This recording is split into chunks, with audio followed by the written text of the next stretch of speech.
Hello everyone, my name is Mist, and welcome to my review of Now That's What I Call Music 9. This album was released on March 19th, 2002, and was the first Now album to include radio remixes of some tracks, rather than the originals. Admittedly, I am mixed on this edition as there are good chunks of songs I like and dislike, so why don't we get some of the dislikes out of the way, starting with...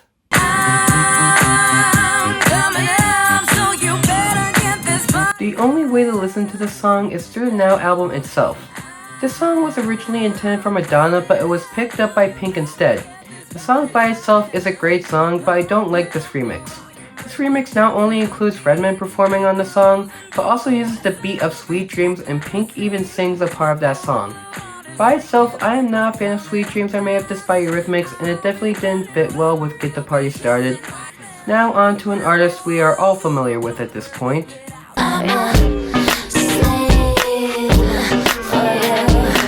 This is another song that was intended for another artist.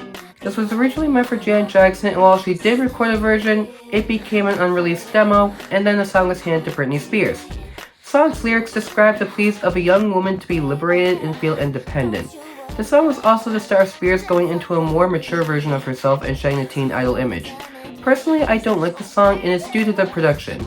I don't like how the song sounds, and it has an urban pop and R&B influences which don't help either. And now on to a few songs that I find enjoyable. Let's get it funk up on that fun up in this dancery. The background on this song is very simple. Dr. Dre was working on production and titled it Fragile for record-keeping purposes. The instrumental track was sent to Mary J. Blige, and she recorded vocals over it. After that, it was almost finished, and they did a few more things before releasing it as a single. This is also the only song on this album to have hit number 1 on the Billboard Hot 100 and the first hit number 1 on my 3rd birthday. As for my thoughts, I enjoyed this song quite a bit. The song sounds really good even though it's an R&B song, and I think the reason I enjoy it is because it has a darker tone to it. And this is not the end of good songs, because now we have...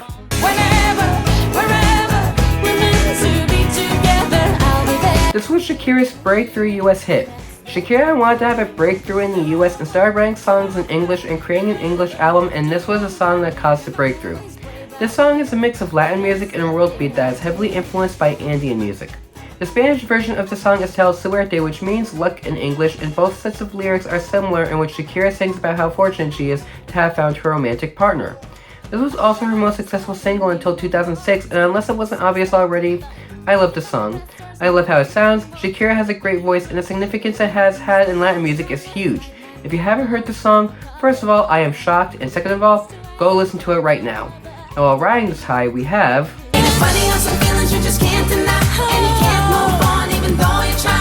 This was actually planned to be used in a movie. This song was written for use in the movie The Wedding Planner. However, the director, Adam Shankman, felt the song had too much of a Latin influence to be in the film, so Love Don't Cost a Thing was used instead. However, this was used in 3 advertisements in Japan for the Three Keys Legacy, which was a campaign to promote the 2001 Subaru Legacy. The song also shares its name with another Lopez song titled Ain't It Funny Murder Remix. However, they are 2 different songs. I happen to like this one better. I do like Latin pop music, and the Latin influence sounds great to me. I'm not going to talk about the Murder Remix, especially since I'll talk about it in a later review, but that won't stop me from talking about an artist from the remix.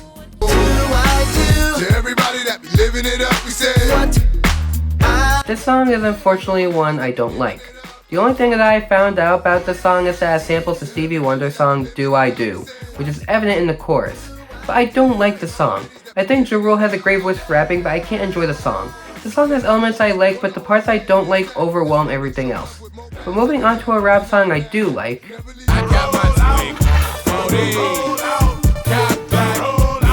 I feel like the song was made comedic by intention. I don't think I need to explain what the lyrics are about it, as it's pretty obvious, and I also don't need to explain why there is so much censoring. This song is still a good song though. It's really catchy, and I find myself enjoying the song with each listen.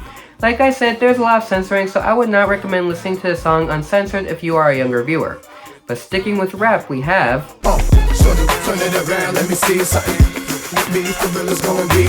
I didn't realize that this song made the artist a one-hit wonder, and yes, that is the actual stage name. The song uses a sample of the Eddie Kendrick song Keep On Truckin' as well. As for my thoughts, I am mixed on it. I think the song sounds good, but it's not one I would actively seek out to listen to. I would also like to point out that there is a remix that is on the XXX soundtrack, And once again, we are looking at a song from one of the remix artists for the next song.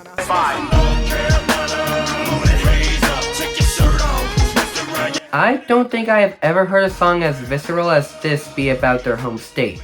Pablo had explained in the song that each town named in the song is a location of a North Carolina prison. The first line of the song is an allusion to the Beanie Man's dancehall single, Who Am I Sim Simma, and the song samples Hassan Ramzi's song, Enta Almri. I am sorry if I mispronounced that. Now for this remix, 17 other states or cities were name dropped, which is why this is the All Cities remix. There's also another remix made after the September 11th attacks that was dedicated to survivors and those who lost their lives in the attack. My thoughts are going to be about the All Cities remix. I don't mind the song that much, but like the last song, I won't actively seek this out. This is still a good song, but I can't like it more. And now on to another remix.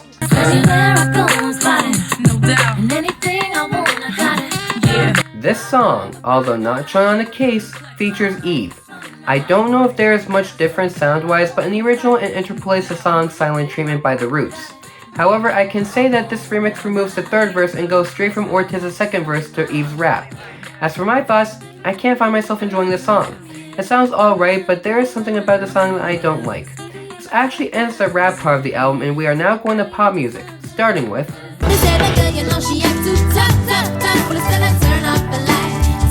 once again, here is a song that was included over its more popular remix. I don't know any background behind this other than the fact that a remix with Miss Jade and Timbaland was made and it ended up becoming more popular than the original. For this review, we are talking about the original and I think it is pretty good. I like how the song sounds and Furtado has a great voice, but I think there are better songs on the album. Now on to an all too familiar group.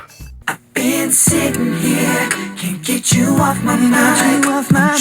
This song was actually intended for Michael Jackson at first. Jackson declined the song, allowing Justin Timberlake to bring it to his group. After it was already recorded, Jackson wanted to make it a duet with Timberlake, but that never happened as it was already recorded and there was no way to revamp the song. Timberlake got the idea for the song when his then-girlfriend Britney Spears went to the hair salon and did not return for hours. Timberlake also records all vocals for the song as he leads the whole song while the others harmonize in the background. As for my thoughts, it's a decent song, it definitely shows its talent as a group, but like the last song, there are better songs on the album. Now on to an all too familiar girl group.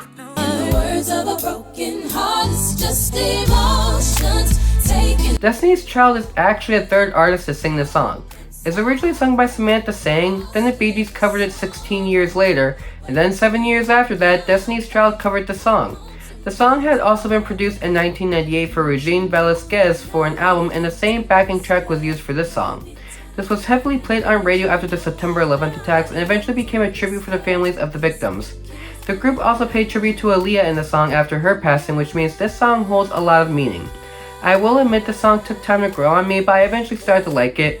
It's a very meaningful song, and if you are ever dealing with something, this is a great song to listen to. Now on to an artist we are talking about for the first time. My whole life has changed since you came in. This song also has a lot of emotion behind it. Genuine had been in a depressed state as his dad and mom had passed, and while writing songs, he wanted to write a song about his wife, and this was the song. This turned out to be a song a lot of people sang to their wives when they were getting married, and Genuine said he was happy that he was the one who did the song. As for my thoughts, it's growing on me, but at the time of recording, it isn't there yet. No doubt I will get to liking it at some point, but we have to wait and see, especially as this is a beautiful song. Now on to another familiar boy band, one that I have spoken positively about most of the time.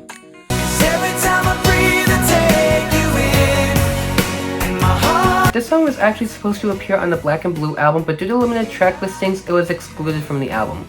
The piano intro and chorus are very similar to the Maro Skoko song, L'Ensemble Farval, which was released in 1997.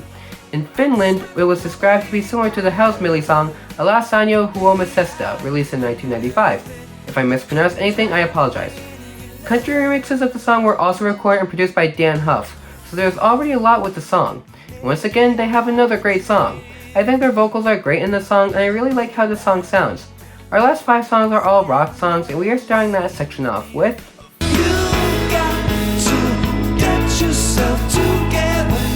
This song is darker than I expected it to be. Bono has said that the song is inspired by a fictional conversation that he had with Michael Hutchence, who was the lead singer of INXS, about a word that I am not allowed to say on YouTube. I am pretty sure you can guess what that word is. Anyway, that already makes a song really tough to get through if you have a loved one who has been through that. Remember when I said that there is a U2 song I liked in past reviews?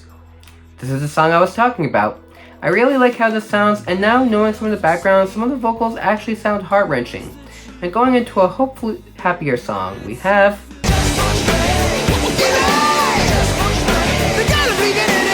I couldn't find a lot of background on the song. I do know that this song was used in Dodge Ram advertisements before being shipped to radio stations. If you listen carefully, there's also a reference to the song Walk This Way, which is one of Aerosmith's most popular songs. As for my thoughts, I am mixed on it. I like how the song sounds, but the way the song is sung does not appeal to me. And I don't really have high hopes for the next song either. That song being...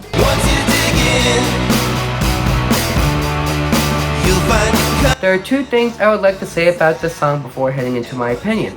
The first is its use in promos for 2002 NBA playoffs, and the second is its use as the ending theme for the film Returner. Now on to my opinion.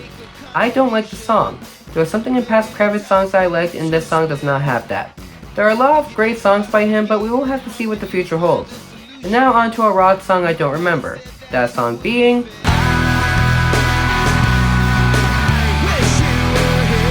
Now I remember why I had a hard time remembering this song.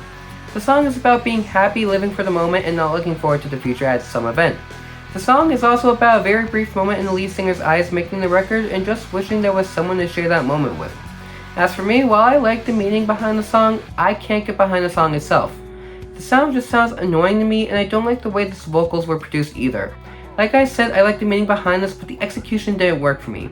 And now on to the last song, which if I remember correctly, is one of the most visceral songs I have ever talked about.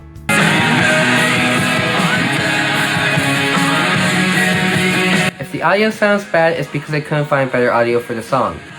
Once again, there is not a lot of background on the song, but I did find that the song appeared on a commercial for AT&T Singular. As for my thoughts, the song is a good song. Nu metal is a universally hated genre, but I found this a good song regardless. Nu metal has always been an interesting music genre to me because of its hate, so I tend to listen to some of it. Going back to this song, I like how hard-hitting the song sounds, and I wouldn't be surprised if the lead singer didn't throw out their voice singing this. Even if the others don't like this song, it won't change my mind. And that is it for this review. I've always had mixed feelings about this album, and hopefully I proved my points well. Now I will be changing the best songs to favorite songs, as music is subjective and I've always had different opinions on music than other people. So my favorite song is Whenever Wherever by Shakira, as that is a really fun song and brought Shakira into the music scene. Other songs I like will be in the description below, and next time we will be talking about a spin-off that I am dreading to talk about. Until then, I hope you all have a happy Halloween, and take care everyone.